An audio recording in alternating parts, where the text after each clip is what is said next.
Привет! С днешното видео ще дадем старта на една поредица, в която старателно ще заснема всичко, което се прави по Defender, а именно цялостна реставрация. И като казвам пълна реставрация, имайте предвид, че Defender ще бъде попилян на съставните си части. Ще отделим кабината, има ново галванизирано шаси, което ще бъде подготвено. Най-важното, ще има и ново сърце, но да не избързваме, малко по-нататък ще видите за какво става въпрос. Работата е много сериозна. За всички, които се чудят как съм предприел тази сериозна стъпка, всичко стана след една доста кофти ситуация, след Нова година. Претърпяхме инцидент, но не ми се навлиза в подробности за хиляден път. Именно затова съм направил пост в Instagram, на всеки, който му е интересно, там мога да се прочете точно какво се е случило. Най-елементарно казано се ударихме и оттам повлече вече всичко. Които ме следват в канала знаят за какво става въпрос. Като се хвана да правя едно нещо, никога не е само то. И този път реших, като ще е гарга наистина да е рошева. Никога при живота си не съм се нагървал с такова приключение и си го усложнявам и с всеки ден. Но според мен, като се прави нещо, трябва наистина да се изпипва до край. Сега, като ще го разпиляваме Defender-чето, поне да му направим всичко както трябва, може да отнеме 2-3 месеца повече, но после да знам, че всичко е 6 и само живот и здраве ще се кара. Преди да преминем към екшена в халето, където се действа, искам да ви разкажа набързо как протекоха част от нещата. След като реших, че ще запуквам сериозно, имаше опция да се вземат шаси втора ръка, нормални шасита, но тази опция много бързо ми отпадна. За мой късмет намерих галванизирано шаси, обаче оттам тръгнаха мъките с транспорта до Русе. Пробвах с познати на приятели, бусове, чудеси, всичките излязоха мега несериозни. Да не навлизаме в подробности, но говорим за едно нещо, то после стават хиляда други неща. И вече като се бях напълно учал, пуснах един пост в Facebook и оттам мега големия късмет. Едно приятелче, с което сме изгубили връзка не за друга, просто защото е в Англия. Знаете за какво става въпрос. Живота повлича един на една страна, друг на друга. С много хора, между другото, съм така и то всичките са се в Англия. Както и да е, това момче се свърза с мен и той първо предложи негов приятел да свърши работа. И там нещата обаче пропаднаха и на другия ден имах адски много работа. Направо бях на автопилот от едно на второ, на трето място, главата ти мисли за още 1000 неща. И ненормалният пич ми пише: брато, ей сега хапвам, дай ми адреса. Човека имал бус, 6 метров, с негови пари, без да съм му пращал нищо. Всичко става на мега тъгъдък. Запали се буса, дадох му адреса, откъде трябва да отиде да го вземе. Отишъл, взел го, платил го, натоварил го и тръгнал наобратно, но драмите не свършва там. Оттам пак трябваше да го закара в един разпределителен склад близо до Лондон, откъдето пък транспортна русенска фирма се нави да го вземе и да може да ми го докара тук до Русе. Стана много удобно. Така това момче го закара до там, дори като го взе, нито ми се обарил, нито ми е писал. Хората, които продават шасито, ми пишат: благодаря за коректността, шасито пътува към теб. Свързвам се с нашия, той ми вика: брато, адски много бързам, защото да мога да ги хвана тея в склада, защото са до 5 часа. Успя да ги хване и изобщо това момче цял ден беше по пътищата, за да ми свърши на мене тази услуга. На всичко отгоре не ми иска нито една стотинка и накрая, като си говорим за случката, ми го изкарва едва ли не ми е направил само едно кафе. Такива хора, не знам покрай вас как са, но покрай мен са адски малко. Затова, Кире, ако гледаш, адски съм ти благодарен за услугата, наистина я оценявам. Чакам те да се върнеш, че да може да се отблагодарим както се трябва. Сега ще се прихвърлим към халето, което и то на късмет успях да намеря. На около 5 минути ми е от вкъщи. Като размериме устройва е идеално. Успяхме да мръднем Defender на едната страна, да сложим шасито от другата и отзад има доста място. Ще ме видите как действам. Отначало имаше отзад един, за мен си е дефект. При подцинковането се беше насъбрал доста материал и адски шибано е да се махне. Ще видите за какво става въпрос.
ето го шасито. Напълно готово. Всички процеси вече завършени успешно, смятам. И тук да ви покажа част от частите, които пристигнаха и ги докарах в халето. Интеркулер 600 по 300, 76 входове. Тук е един малко по-специален амортисьор кормилен, понеже като сложим големите гумички 35 или 37 инча, още не съм решил.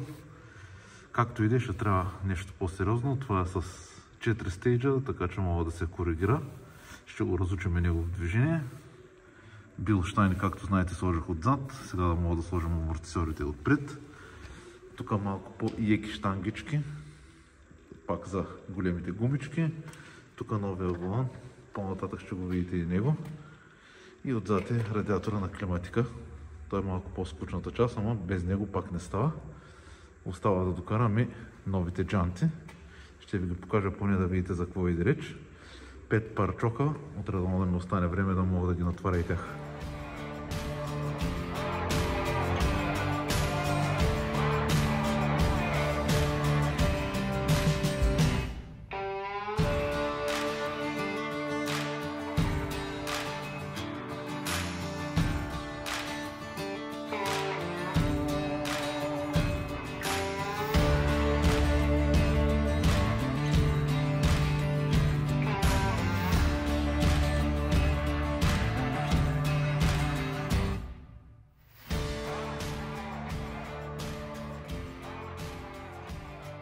И докато правих шасито, имах време да мисля какво да се случва с двигателя. Викам се, ако бързам сега, нали, да направя всичко, без да сменям двигател, колкото да се върнем на пътя, по-бързо да сме в движение, после да сменям двигател. Но според мен взех по-доброто решение да си направим всичко сега наведнъж. Така и така ще съм го попилял, всичко ще е по земята. Но пък дойде драмата после какъв двигател да се слага. Стана ясно, че фордовския смъртник изчезва. И както се досещате, опциите бяха две.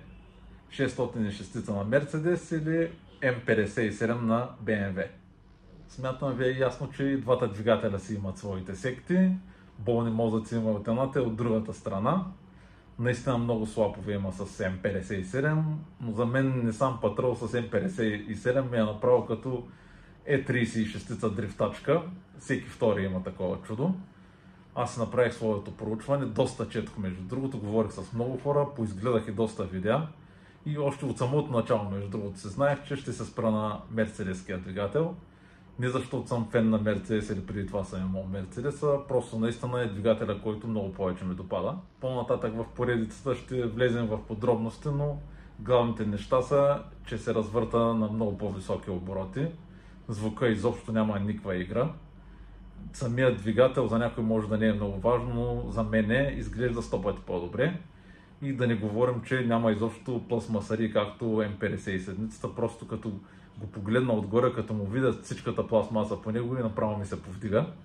Да правиш цялата тая гимнастика с присаждане, с гасенета и накрая да го изтопоскаш това нещо, някак си не е за мен. Сега много бесни BMW-сти или фенове на М57 бързат да джаскат коментари, спокойно, всеки си има вкус. Купете се и вие един Nissan Patrol. Знам, че нали, това за вас е легендата. Служете се М57 и бъдете щастливи, но няма нужда да си налагате мнението, както аз не налагам своето. Просто си казвам, че за мен това е по-добрият избор. Затова е свободна държава, всеки да може да прави кой каквото си иска. Между другото, като се разрових да търся и двата двигателя, М57 се намира много по-лесно. Че и паричките им по принцип винаги са една идея по-добре, но те са и 1000 версии, не знам това никой не го говори. Имам приятелче, който е много над с тези двигатели, примерно дори и той ми обяснява, че 184 коня версията да избягвам на 100%. Но пак казвам, никой не ги говори тези работи, като кажат М57 си ги слагат всичките по един знаменател и това е. Намирането на 606 беше една идея по-трудно, отколкото очаквах. Доста по-трудно се намират от М57 и повечето хора им търсят доста интересни пари. Не знам колко са читави, но лично аз от всичките, които успях да намеря, всичките 2-3 варианта имаше. Само един можех да го чуя. ще ви пусна видео, хората ми го пратиха като го запалват, как работи. И между другото ми го бяха опаковали, пакетирали мега европейско. Намериха дори куриерите, не са ми искали грам стотинка напред, както повечето, защото си били изпатили и така нататък. Едва ли не да им платят двигателя и да се надявам нещо да дойде. Намериха си хората куриер и направо ми го докара в халето.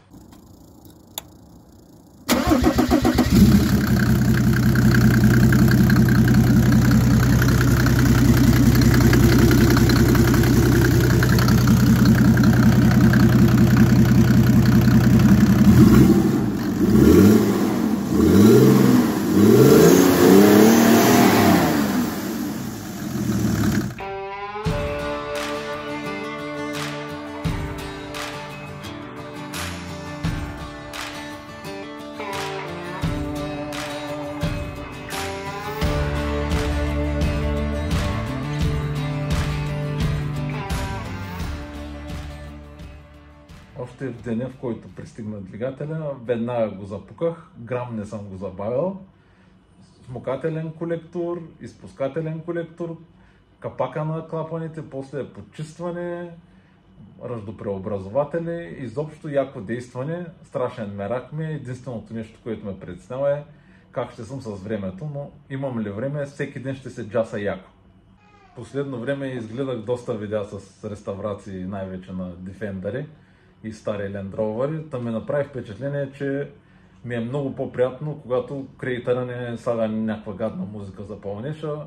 Просто кадрите са дрънчене на ключове, ударни гайковерти и така нататък. Смятам и аз сега така да направя в това видео. Вие в коментарите ще си кажете дали тая идея ви харесва или не.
Към днешна дата това е развитието на проекта. Да обобщим набързо. Шасито е абсолютно завършено, всичко е направено по него. Вече накрая, като се монтира с кабината отгоре, всичко друго наредено, а и температурите са над 20 градуса, тогава ще се напръска с последния препарат, да мога да го запечатаме. Но това са бели кахари. Видяхте, двигателя вече е подпукан. И другото важно нещо е, че кабината е на 90% подготвена и следващата стъпка е именно ние да я завърша и да може да отлепим кабината от шасито. Това ще е така доста интересен момент. Ако имате някакви съвети, предложения или идеи, може да ми пишете в коментарите или да ме последвате в Instagram. Там също е опция да си пишем. Бъдете здрави! Чао! До следващия път!